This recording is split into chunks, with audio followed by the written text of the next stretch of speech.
Hello and welcome to my first video. Just a quick introduction. I am Michelle. I have been a licensed cosmetologist since 1994. I have 20 years of experience working behind the chair as a hairstylist. I no longer do hair due to a shoulder injury, which was actually caused by doing hair. Well, I can't do hair anymore, but I've never lost my love or my passion for doing hair. I decided to start this YouTube channel to put my knowledge and my years of experience to use, helping you to achieve healthy, happy, shiny curls. Today's topic is all about my tips to help to ensure that you get a great curly haircut. We're going to cover such things as how to find a stylist, the types of haircuts, wet versus dry, diva versus roseau, and so forth. We're also going to talk about establishing your goals for your haircut. We're going to talk about communication, which is absolutely key in getting the haircut that you want. And we're going to go over what to ask for and how to maintain your cut and help to achieve your goals going forward after you get the haircut. So the first thing you're going to want to do is find a stylist. Now, you may say that sounds easier said than done. However, it has never been easier to find a stylist than what it is today. Back when I first started, we did not have internet, we didn't have social media. Now we have those two tools. A quick Google search for curly hairstylist in your area will bring up a multitude of results, frequently having pictures. There will be websites, and you can typically go to those websites, learn about each stylist, learn what their specialties are, if they have any specialties, and that sort of thing.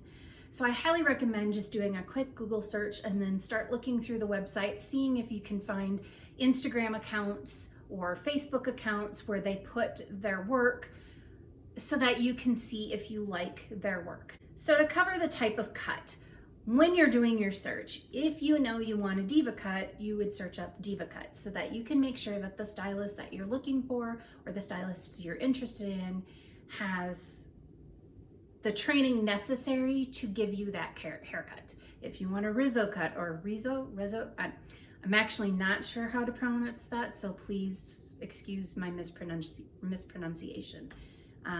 But if you want somebody trained in that way of doing it, then definitely put that in your search. If you don't know if you want a diva cut or other types of cuts, a diva cut is where they cut curl by curl when the hair is dry. It is cut to work specifically with your curls, the way they curl, how your hair sits, and it's only going to work when your hair is curly. If you go to straighten that haircut, it's going to be uneven. So if there's ever a chance that you want to straighten your hair, I would definitely suggest that you not get a diva cut. Now, the Rizzo cut is cut on dry hair. However, it is cut similarly to how layers are normally cut when people cut wet hair. And that one ensures that your hair is completely even everywhere. Therefore, if you want to straighten your hair, you can definitely do that without it looking strange or off kilter or having wonky bits here and there. As far as which is better, which is worse, I'm of the opinion that there are a multitude of different techniques and methods to cutting hair, all hair, not just curly hair, but in general, and that there is no wrong or right. There's simply finding what is going to work the best for you, for how you style your hair, for how you live your life, and that sort of thing. I like to think that using multiple techniques within the same haircut tends to customize that haircut for the individual. So the next thing you're gonna wanna do prior to making your appointment is you're gonna want to determine what your goals are, and you're gonna wanna take a good look at your expectations. And you're gonna wanna make sure that your goals and your expectations are realistic for your hair. So for example, if your goal is to grow it very long, but your hair is incredibly damaged and keeps breaking, your first goal before achieving length needs to be to get your hair healthy. Your hair is not going to gain length if it's not healthy, if it's continually breaking from the bottom up, it doesn't matter how much growth comes out, because hair grows from the scalp, right? But if it keeps breaking from the bottom up and it keeps breaking higher and higher up, it does not matter how much growth you have up here if it continues to keep coming up.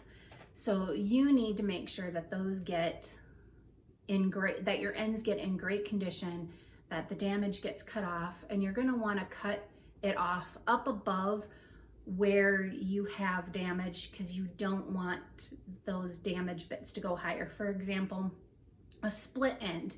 Sometimes splits are only at the very, very end of the hair, but sometimes it'll split into two bits further up the hair. It'll be up 4 inches, and it can keep continuing to split and split and split further up, and eventually one of the pieces of hair will come off, or both will. So if you have a lot of that and it keeps going up and up and up, you're not going to get anywhere with your length, because it's going to just keep coming up and then it's going to break off. So if you have some split ends that are hanging out mostly here, you want to cut off slightly above it to keep them from getting any higher. So then that way, whatever is split isn't going to continue to split. If you have wavy hair and your goal is to have super tight ringlets, or you keep looking at pictures of ringlets and you want to achieve that, that's not going to happen. If you have ringlets and you want to have beachy waves, that's not going to happen without a lot of work. So just make sure that what you intend for your hair and what you expect for your hair is something that is achievable. So be thinking about this before you go in, so that you can discuss it with your stylist.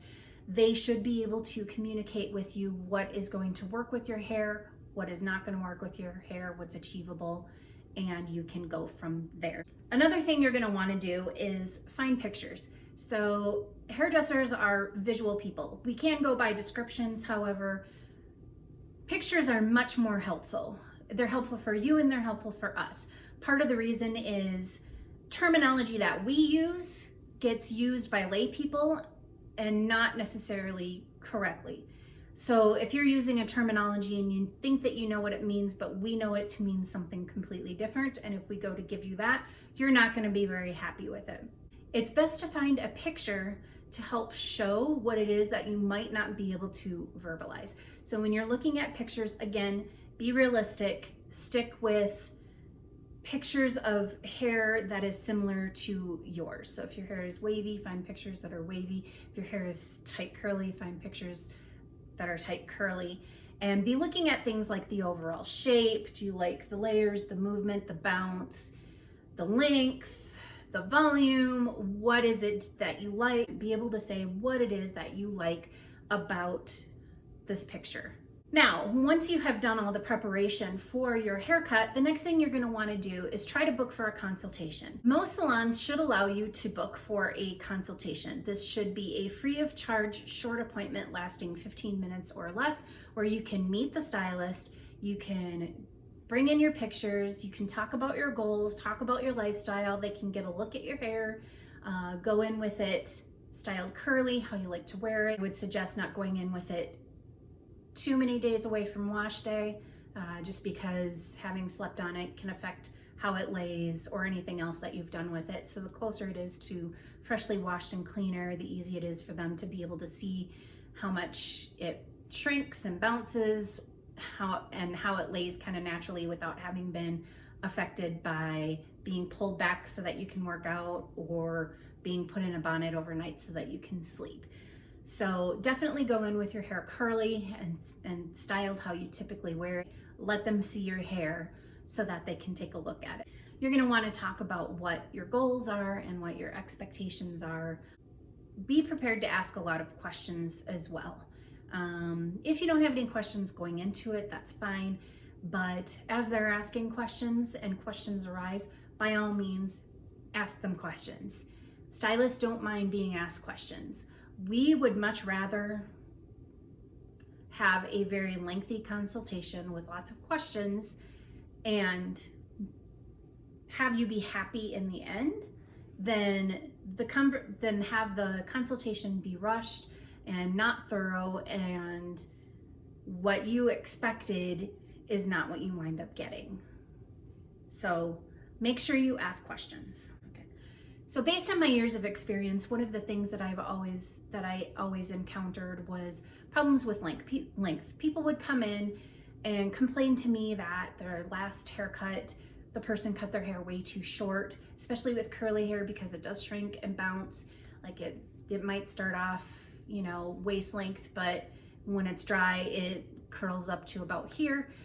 So be sure that when you are talking about length with your hairstylist, that you are, again, visual, because in that way there's no room for error. If you say, I want my hair to be this length, when it is dry and curly, there is no room for error. You have shown them exactly where you want it to be. This works much better than saying, hey, I want an inch off. Why does it saying, hey, I want an inch off not work? Well, because of, again, shrinkage. If you have very curly hair that shrinks, you probably already know that you can trim off 1/4 of an inch and it'll bounce up 5. So that's one of the reasons. The other reason is most people don't have a very accurate perception of length. If you're seeing an inch is this, but it's actually this, you're not going to be happy with the results. Another thing that is not very helpful or specific is saying, just cut off the dead ends. Now, why would that be inaccurate or not very specific? First of all, your entire strand of hair is dead. It's all dead. The only part of your hair that is living is the bulb, which resides in the follicle in your scalp. The entire length of your hair is dead. So technically, if we were to listen to what you said and cut off all your dead ends, you'd be bald. And my guess is you probably don't want that. Even though we obviously understand that you don't want us to shave your hair all off simply because it's all dead, we get that you want us to take off the damaged, lifeless bits. The problem is that you may not be as objective about how damaged your hair actually is. However, your hairstylist most definitely will. They are going to look at it and they're seeing things completely different. They might be able to see that you've got split ends going up higher than you think. The other thing that they might be able to see that you've not noticed or maybe not understood what it is there's sometimes these little white nodules, like little teeny white balls that get on the ends of your hair, sometimes a little higher up. If you were to just pull on the strand of hair that has one of those, it will snap right off right where that ball is and oftentimes create a split, and then that split will sometimes be small or it'll sometimes split quite a few inches up your hair shaft.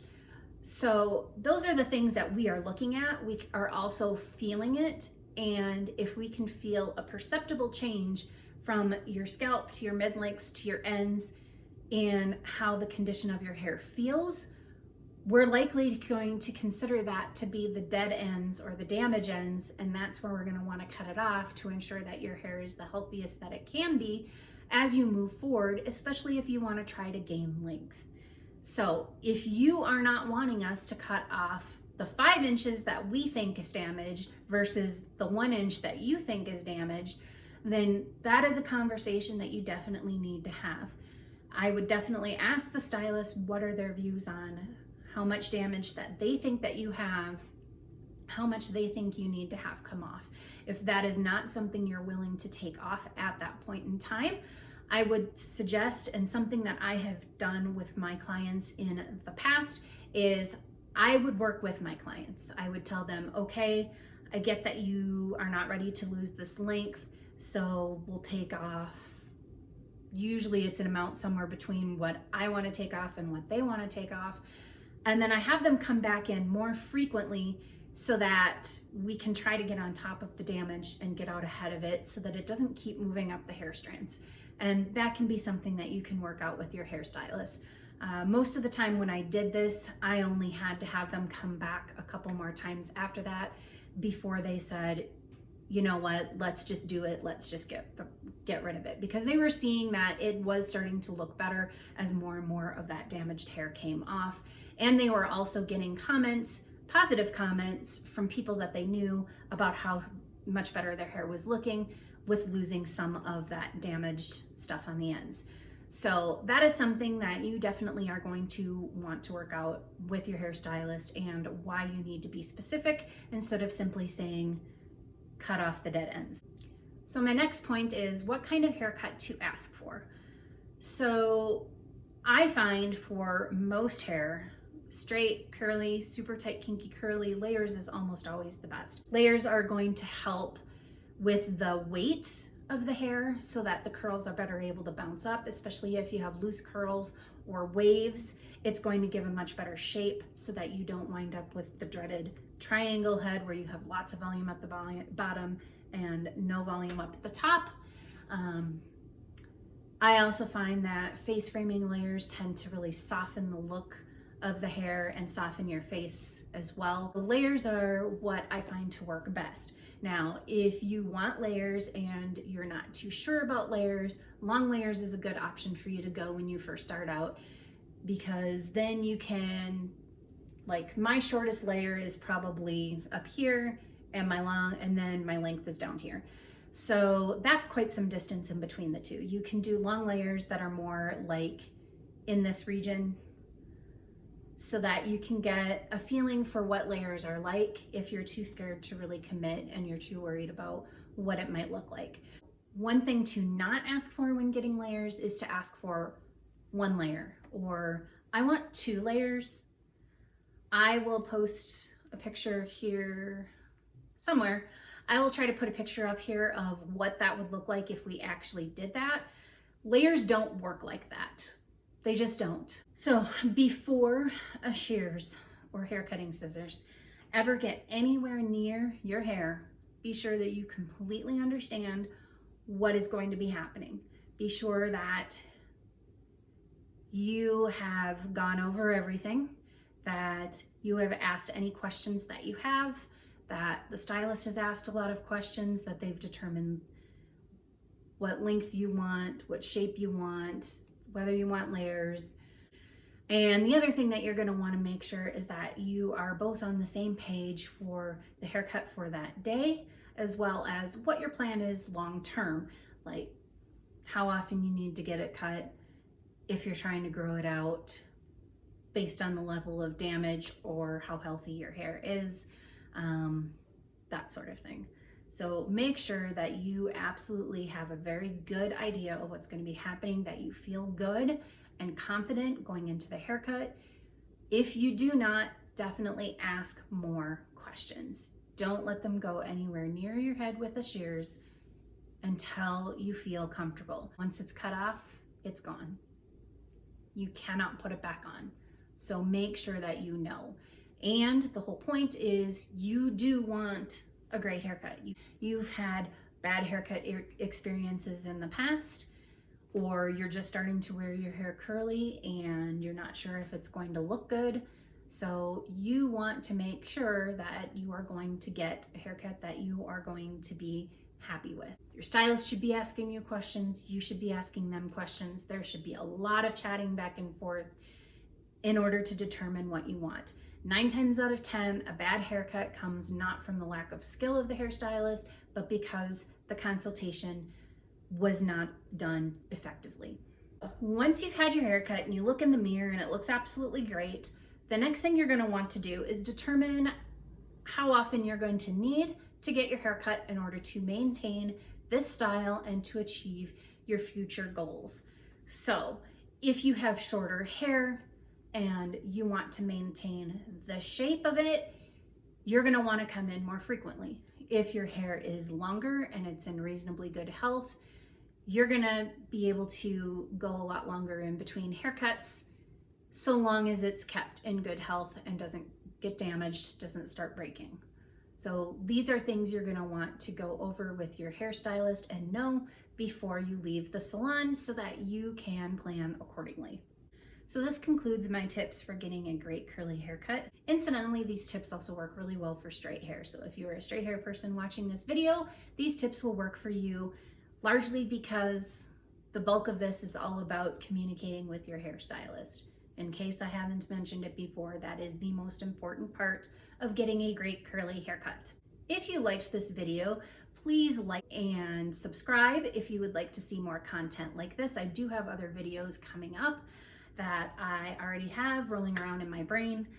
If there are other things that you would like to see, more specific things, have questions, please comment down below with those and let me know. Thank you so much for watching my very first video, and hopefully you stick around with me as my channel continues to grow and I get a lot better at doing this so that I can help you to achieve healthy, happy, shiny curls. Thank you. Bye-bye.